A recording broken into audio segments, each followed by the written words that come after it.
जय श्री राम। सभी प्यारे दोस्तों को प्यार भरा नमस्कार। दोस्तों, आज का जो हमारा विषय है वैवाहिक जीवन के कारण प्रगति में रुकावट। आपने भी देखा होगा कि सब कुछ ठीक चल रहा है और जैसे ही आपने लड़का या लड़की की शादी करी और पूरे परिवार का तंत्र नष्ट भ्रष्ट हो जाता है। पहले तो आज के समय में विवाह शादी बड़ा टाइट विषय हो चुका है, क्योंकि बहुत टाइट विषय हो गए। गिनती के बच्चे हैं, बड़ी मुश्किल से एक बेटा बेटी हैं, या फिर दो बेटे हैं या दो बेटी हैं। ऐसा कुछ आजकल चल रहा कि बच्चे बहुत कम हैं। बच्चे पढ़ते पढ़ते आयु के, एक विवाह की आयु 21 साल होती थी कभी, उस 21 साल की बजाय आज 30 साल को भी ये कहीं मैच्योर नहीं हुआ, अभी मैच्योर नहीं है। और शादी करते ही सार पूरा का पूरा परिवार नष्ट हो जा। ये देख रहा हूं मैं, मेरे सामने मैंने कितने घर ऐसे देख लिए कि पहले शादी मुश्किल, शादी के बाद फिर उसको संभालना बहुत मुश्किल है। शादी के बाद की स्थिति को संभालना बहुत मुश्किल है। पहले तो शादी में धन बहुत लगता है। आजकल जो शादियां हो रही उनमें धन बहुत लगता है। सब अपनी गुंजाइश से पर काम करते हैं, ऊपर काम करते हैं। वे सभी चाहते हैं मैं अपने बच्चों की शादी अच्छी करूं, लड़का अच्छा ढूंढूं या लड़की अच्छी ढूंढूं। परंतु इसका सबसे बड़ा जो रुकावट है वो कहाँ आती है? बड़े काम की वीडियो मेरी सभी, मैं बार बार कहता हूँ, मेरी सभी वीडियो बहुत काम की हैं। ये चीज़ कोई भी आपको ना नेट पे समझाएगा, ना कोई बैठ के ज्योति समझाएगा, और ना ही आपको जो है किसी किताब में लिखी मिलेगी। मगर मैंने कुछ त्याग कर रखा, भगवान की कृपा है, और आपको फ्री में समझा रहा हूँ। मेरी ना तो कोई फीस है हाथ देखने की, मैं किसी कोई फीस नहीं लेता, जो भी जानता हूँ। परंतु मेरी आप वीडियो एक एक वीडियो देखो। ये इतना गहरा तर्क बता रहा हूँ मैं आज के टाइम में, जो आपको मैं आज ये विषय बता रहा हूँ कि ये इतना गहरा बता रहा हूँ, आप समझ लो कि आपका जो भी बच्चों की शादी करना चाहते हैं उनका जीवन ही बदल जाएगा। शायद ये रुकावट आवे, ये रुकावट, ये दोष नहीं आएगा। मैंने अपनी प्रैक्टिस में पता नहीं कितनों को बता दिया और उनके घर बर्बाद होने से रुके हैं, बर्बाद होने से रुके हैं। कुछ ने जो नहीं समझा बर्बाद हो गए। शादी करी, एक मकान बिक गया, बाद में जो मुकदमे चले, लेन देन हुए शादी में, दूसरा मकान बिक गया, सड़क पर आ गए। ये मेरे सामने एक घटना ही है। अब ये होता कैसे है? दाम्पत्य जीवन जो नहीं सही चल पाता, इसका सबसे बड़ा आघात पहुंचता है हृदय रेखा से। मैं इससे पहली वीडियो में बता था, हृदय रेखा से। ये हमारी हृदय रेखा है ये, और ये शुरू में जो निकलती है हमारी बुध के क्षेत्र से निकलती है। मैंने देखा शुरू में ही जिसके हाथ में दीप बना हुआ, दीप का निशान होता है,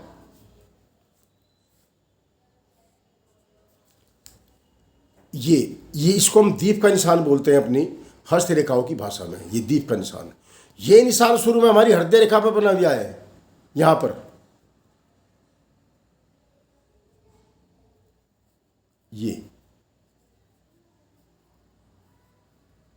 ये शुरू में बन जाता है, या आगे किस उम्र में बनेगा? अगर शुरू में ही बन गया तो उस जातक का शादी, उस जातक का विवाह बड़ा सोच समझ कर करना चाहिए। उसका मानसिक संतुलन, ये तो है कि शादी नहीं होगी, शादी तो होगी, पर कुछ न कुछ उपाय भी जरूरी है। उसी मेल का लड़का लड़की देखे, क्योंकि अगर लड़के के हाथ में राइट हैंड, सज्जे हाथ में है, दाएं हाथ में है, तो इसका पूरा असर होगा। अगर बाएं हाथ में है असर तो होगा, फिर असर कम हो जाएगा। ऐसे ही लड़की के हाथ में है, यदि लड़की के हाथ में जो है राइट हैंड में है तो असर कम होगा, लेफ्ट हैंड में है तो असर पूरा होगा। लड़की का हाथ जो देखते हैं हम, फीमेल का जो हाथ देखते हैं हम, लेफ्ट हाथ देखते हैं, बाएं हाथ देखते हैं, और लड़के का हम देखते हैं दाएं हाथ, जो असर कारक होता है। अगर शुरू में ही दीप बना हुआ है या कुछ चलकर दीप बना हुआ है या आखिर में दीप बना हुआ है और बीच में जाल बना हुआ है, तो 100% तो बहुत बड़ी बात हो जाती है। 99% जो है उस शादी विवाह में तनाव आएगा, उस शादी में तनाव आएगा। अगर शादी हो गई तो सारी उम्र वो बर्तन खड़कते रहेंगे, कभी भी पति पत्नी का आपस में परस्पर मेल नहीं मिल पाएगा। पत्नी उधर मुंह करके बैठी तो पति उधर मुंह करके बैठा है। पति कह रहा आलू गोभी सब्जी बना लो, पत्नी जो है आलू टमाटर बना पाएगी। यानी विचारों की गंगा नहीं चल पाएगी, नहीं बह पाएगी। ये दावे के साथ कह रहा हूं मैं, क्योंकि मैं जितने भी हाथ देखे आज तक उनमें ऐसा ही मिला। और अगर यहां पर विवाह रेखाएं, ये बुध क्षेत्र है, यहां पर हमारी विवाह रेखाएं होती हैं। अगर कोई विवाह रेखाएं हमारी हथेली के अंदर ऐसे इस हृदय रेखा को क्रॉस कर जाए तो छूट छुटाव की नौबत आएगी, डाइवोर्स होगा। यदि ये रेखा सीधी चलती रहे, टूट फूट रही हो थोड़ी, फिर समांतर चल रही है, तो समझौतों के बाद जो है शादी वो फिर चल जाएगी। कुछ मनमुटाव आए फिर समझौते हो गए, मनमुटाव आए समझौते, तो वो चल जाएगी। मगर यदि कोई रेखा बाहर निकल कर ये सीधी और शुक्र के क्षेत्र पर आ जाए तो आजीवन उनका कभी भी आपस में मेल नहीं होगा, कभी मेल नहीं होगा। और जातक मेल विशेष उसके मन में इतनी घृणा उत्पन्न हो जाएगी कि हो सकता है वो वैराग्य भी ले ले। अगर ये शुक्र पर्वत पर आ जाए तो हो सकता है कि वो वैराग्य भी ले ले, ऐसा भी निश्चित है। कुछ इस रेखा को हमारे ज्योतिषी भाई कामयाबी की रेखा बता रहे हैं, जो सरासर गलत है। किसी को ऐसा भ्रमित मत करो, ऐसा किसी किताब में नहीं लिखा गया, किसी गुरु ने मुझे भी नहीं समझा। अगर बुध छेद से कोई रेखा निकलकर सीधी शुक्र पर्वत को चीरती आगे निकल जाए तो आजीवन के लिए उसका जो है, आजीवन के लिए उनका अलगाव हो जाएगा और जातक वैराग्य भी ले सकता है, उसको इतनी नफरत ग्रस्तिता आ जाएगी। तो वहीं आते हैं मुड़कर, अगर किसी का भी दाम्पत्य जीवन में शुरू में दीप है और इसका निस्तारण तो है, ये नहीं कि हो गया हाथ में हो गया तो क्या शादी नहीं होगी, क्या गृहस्थी नहीं चलेंगी, क्या ऐसा नहीं होगा, चल भी रही है। मगर जब पता चल गया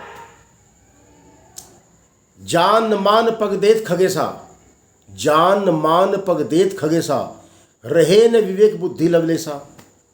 अगर जानबूझ के तुम्हें पता लग गया भाई हमारे विकार है यहाँ, तो इस पर कंट्रोल करो। पता होते ही भी तुम कंट्रोल नहीं करोगे तो फिर तो जानबूझ के तुम अपना धिक रहे हो, ढकेल रहे हो। मैंने एक का 40 साल का गृहस्थी जीवन देखा, एक भी दिन चैन से रोटी नहीं खाई, एक भी दिन चैन से रोटी नहीं खाई। मेरे समीप रहा और मैं देखता था उस रेखा को, क्योंकि मुझे ये जिसका अब चस्का होता है, एक चस्का होता है, एक कबूतरबाज है, उसका निगाह आसमान में रहेगी, कहाँ से कबूतर उड़ रहा, कहाँ से क्या कर रहा। तो मुझे तो चस्का है ये, कैसे न कैसे मैं निगाह मार लेता हूँ। कितना प्रियजन आज सबसे पहले निगाह लग जाती हैं, बेशक चाहे उसकी हस्तरेखा ना देखियो, पर ये निगाह है। तो मैंने उसके साथ रह के देखा, एक भी दिन चैन से रोटी नहीं खाई। अनेकों बार समझा मैं, मत तेरे हाथ में है दोष है, इसको संभल के चल। मगर संभलेगा क्यों? जंजीर पड़ी मेरे पाँव, जब जंजीर पाँव में पड़ी तो समझेगा ही क्यों।